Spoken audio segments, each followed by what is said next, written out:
Joining us right now, retired Marine Corps intelligence officer Hal Kempfer and Ryan Morrow, a national security analyst at the Clarion Project. Gentlemen, thank you so much for joining us here tonight. Well, Iran, certainly, it is in the place where it wants to be. It is not within the limits of the 2015 nuclear deal. So let me ask you, Ryan, what is the end game for Iran?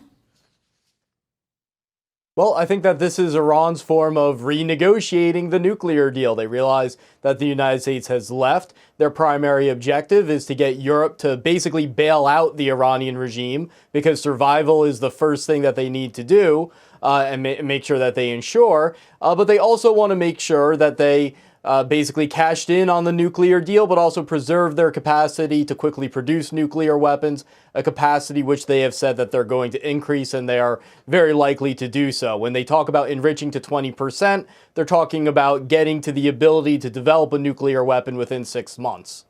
Okay, and so let's toss it over to Hal. Hal, we know weapons grade uranium, that's already been explained, but what is this threat of the centrifuge and firing that back up? Well, once they fire back up, Roxanne, they're up to 4.5%. They can gradually increase to 20%. The thing is, when you get to 20%, jumping from 20 to 90%, 90% being in the area where you're talking about weapons grade uranium, is actually not as difficult as jumping from 3.67 to 20%.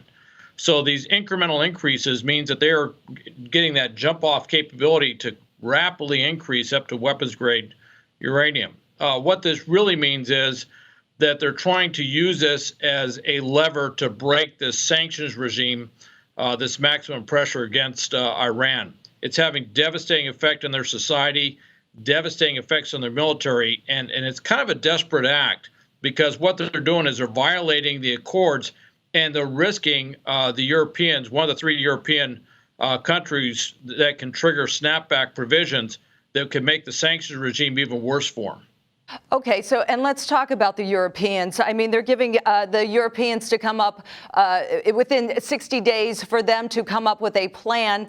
I mean, yes, we are seeing the effects that this is having, but what happens if there is no plan, or if they can't come up with an alternative to these sanctions, right? Well, I think that the other things that the Iranian regime is going to do is obviously try to sow chaos.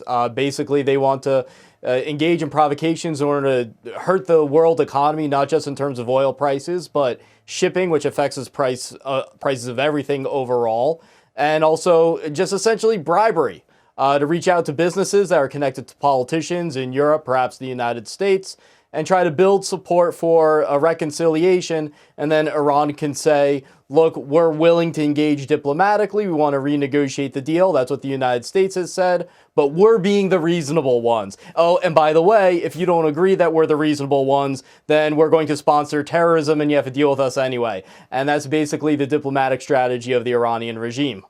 Okay, so let me throw this back over to Hal. Let's take it from there. They are claiming, as Ryan just stated, that they are being reasonable, but are we seeing any form of negotiating out of Iran? Are they coming to the table with anything? Well, they're trying to approach the Europeans separately, leaving us out of it because we pulled out of the JCPOA. And they're trying to basically kind of work, as Ryan alluded to, all these different levers that they have, diplomatically speaking. And of course, in their minds, sponsoring acts of terrorism or coordinating acts of terrorism is somehow part of their policy mantra. I think that will really backfire on them this time. It's not the 80s, and it's a different era. And if they try to go back to using Hezbollah and some of the other proxies and the traditional acts of terrorism, I think that could actually solidify European opposition and could actually end up with Iran in a worse position than it is now. Very interesting. Okay, so President Trump, of course, giving Iran multiple warnings. He's doing it again. Will there eventually be an American response? Either one of you? Well, I would say there probably won't be. I think there's one ongoing. Yeah, I would say we're going to be very careful about a military response. That thing could spin far out of control very quickly. I think what you're seeing is a very methodical, thoughtful planning process. a series of thresholds and actions that we would take that would keep proportional response very much in mind. The planners back at U.S. Central Command and working with our allies in the region, we know where this can go, and we're being very careful about, basically proportionality across the board. All right. Both of you, thank you so much. Thanks again to Hal Kempfer and Ryan Morrow. We appreciate you joining us this evening.